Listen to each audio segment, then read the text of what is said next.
बिस्मिल्लाहिर्रहमानिर्रहीम। अस्सलामुअलैकुम मोमिनीन इकराम, उम्मीद है आप सब खैर आफियत से होंगे।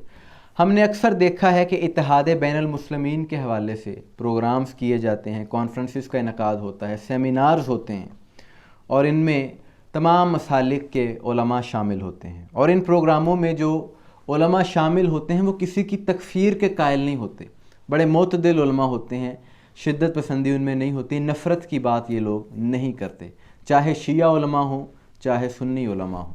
और अक्सर ऐसा देखने को मिला है कि अहले सुन्नत की जानिब से प्रोग्राम का इनकाद हो, उसमें अहले तशीह आलिम शिरकत करते हैं। शिया मसलक की जानिब से किसी प्रोग्राम का इनकाद हो, उसमें अहले सुन्नत उलमा आते हैं। कहने का मकसद ये है कि ऐसे मनाजिर हमें कई बार देखने को मिले। ये अलग बात है कि जो अहले सुन्नत उलमा शियों की मजालिस में जाते हैं, उन पर शिया होने का इल्ज़ाम लगाया जाता है, उस पर फतवा दिया जाता है और इस चीज़ का एतराफ़ अहले सुन्नत उलमा खुद कर चुके हैं। हम जब जाएंगे शाम से पहले हमारी मस्जिद में हमारी तस्वीरें पहुंचाएंगे, देखो जी शिया हो गया, वो कहते हैं अपना ईमान बेच देने जा सकते। लेकिन ये तो बात है मोतदिल उलमा की। लेकिन क्या ही अजब हो कि एक इंतहाई मुतशद्दद ग्रुप, एक मिलिटेंट ग्रुप के जो बनाया ही इस काम के लिए गया हो, जिनकी बुनियाद में ही शिया मसलक की मुखालफत करना शामिल हो, उस ग्रुप का सरबराह, उस ग्रुप का लीडर मजलिस अज़ा में शिरकत करने के लिए इमाम बारगाह में आ जाए। क्या ऐसा मुमकिन है? और मजलिस भी शहादत बीबी फ़ातिमा सलामुल्लाह अलैहा के हवाले से हो तो यकीनन बहुत से लोग हैरान होंगे। और पहली तो बात यह है कि बहुत से लोग इस बात को मानेंगे ही नहीं, लेकिन ऐसा हुआ है।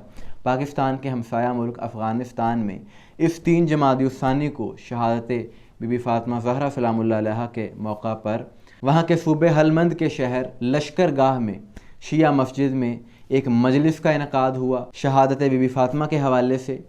और उसमें उस सूबे का गवर्नर, जो कि तालिबान कमांडर है, जिसका नाम है मौलवी अब्दुल अहद, वो अपने वफ़द के हमरा उस शिया मस्जिद में, उस मजलिस में शामिल हुआ। उसकी तस्वीर सोशल मीडिया पर बहुत वायरल है, ख़ुसूसन ट्विटर पर। और उसमें देखा जा सकता है कि साथ में रसूलुल्लाह का वो फरमान भी दीवार पर लिखा हुआ है, अल फ़ातिमा तो बज़अतो मिन्नी। सारी दुनिया इस बात पर बहुत हैरान है कि आखिर ऐसा क्यों हुआ कि कल तक जो अज़ादारी की मुखालफत कर रहे थे वो अचानक से इमाम बारगाह में आकर, मजलिस में आकर क्यों बैठ गए। ऐसा क्यों हुआ, मैं आपको बताता हूँ कि अफ़गानिस्तान में एक अरसे से शिया मसलक को टारगेट किया जा रहा है, उन्हें मसाइल का सामना करना पड़ रहा है। और ये सिलसिले का आगाज़ इस मुहर्रम से हुआ बाकायदा तौर पर कि जब तालिबान की हुकूमत ने वहाँ पर अज़ादारी पर पाबंदी लगा दी, ये ऐलान कर दिया कि अज़ादारी की इजाज़त नहीं दी जाएगी। ज़ाहिर है शिया ये बात कैसे मान सकते हैं, शिया मर तो सकते हैं लेकिन अज़ादारी नहीं छोड़ सकते। उन्होंने वहाँ पर अज़ादारी की, भरपूर अंदाज से अज़ादारी हुई, लेकिन इसका नतीजा क्या हुआ कि कुछ अनासर शिया मसलक के दुश्मन हो गए और उन्होंने महाज खोल दिया शिया मसलक के ख़िलाफ़, जिसके नतीजे में कई मोमिनीन शहीद हुए, शिया उलमा शहीद हुए, मजालिस पर हमले हुए, मसाजिद में हमले हुए। और इंटरनेशनल मीडिया की रिपोर्ट के मुताबिक 500 से ज़ायद मोमिनीन मुहर्रम से लेकर अब तक इस सारे सिलसिले में शहीद हो चुके हैं। लेकिन इसका नतीजा क्या हुआ? इतनी सख्ती की गई, इतना जुल्म किया गया, ताकत के ज़रिए से आज़ादारी को रोकने की कोशिश की। नतीजा ये हुआ कि बजाय इसके कि आज़ादारी कम होती, आज़ादारी और बढ़ गई। और गुज़िश्ता माह 13 जमादिउल अव्वल को जब अयाम फ़ातिमिया का आगाज़ हुआ तो पूरे अफ़गानिस्तान में अयाम फ़ातिमिया की मजालिस का इनकाद किया गया। यह भी सिलसिला एक शुरू हो गया वहाँ पर। इस चीज़ को देखते हुए दुश्मन ने फिर से वही बेवकूफ़ी की और फिर से मोमिनीन को डराना चाहा और दिसंबर के माह में 3 मज़ीद शिया उलमा को शहीद कर दिया। लेकिन इस जुल्म के नतीजे में शिया कौम खामोश ना रही, बल्कि हज़ारों की तादाद में पूरे अफ़गानिस्तान में शिया सड़कों पर आ गए, उन्होंने एहतजाज किया। और पहली बार ख़वातीन की एक कसीर तादाद सड़कों पर निकली और उन्होंने भी एहतजाज किया।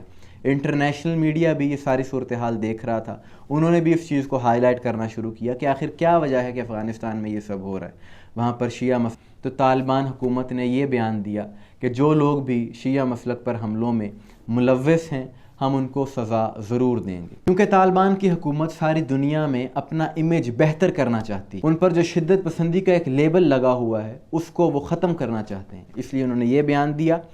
और अब उन्होंने ये सोचा है कि हमने इतनी सख्ती कर ली, इतनी कोशिश कर ली आज़ादारी को दबाने की, आज़ादारी कम होने की बजाय बढ़ती जा रही है, तो हमें इस حقیقت کو تسلیم کرنا ہوگا کہ ہم اسے روک نہیں سکتے، اس لیے طالبان کا وفد اس مجلس اعضاء میں شامل ہوا۔ اور مزے کی بات یہ ہے کہ جب سے یہ تصویر سوشل میڈیا پر وائرل ہوئی ہے تو وہاں کے کچھ ناسبی لوگ انہوں نے یہ کہنا شروع کر دیا ہے کہ یہ کمانڈر بھی شیعہ ہو گیا ہے کیونکہ یہ شیعوں کی مجلس میں گیا ہے، اسے یہ نہیں کرنا چاہیے۔ اس قسم کے کئی ٹویٹ بھی کیے گئے۔ بہرحال اس چیز نے یہ ثابت کر دیا کہ کوئی بھی حکومت ہو، کوئی شخصیت ہو، چاہے اقتدار کی طاقت ہو، کوئی بھی چیز عزاداری کو نہیں روک سکتی۔ یہ ایک ایسی حقیقت ہے کہ جسے ساری دنیا کو تسلیم کرنا ہوگا۔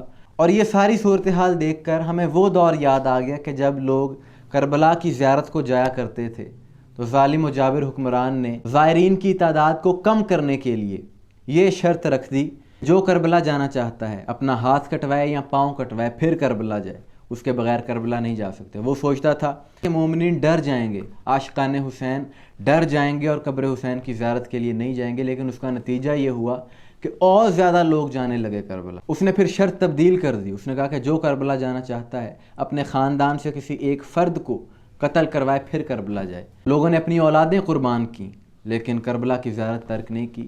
تو اس دور میں بھی یہ ثابت ہوا کہ سختی سے یہ ذکر نہیں رک سکتا، اور آج کے دور میں بھی یہ بات ثابت ہو گئی کہ کوئی بھی حکومت چاہے جتنی مرضی ظالم ہو، جتنی مرضی طاقت کا استعمال کر لے، عزاداری نہیں رک سکتی۔ آپ کی اس بارے میں کیا رائے ہے کمنٹس میں ضرور بتائیے گا، دعاؤں میں یاد رکھیے گا۔ السلام علیکم ورحمۃ اللہ۔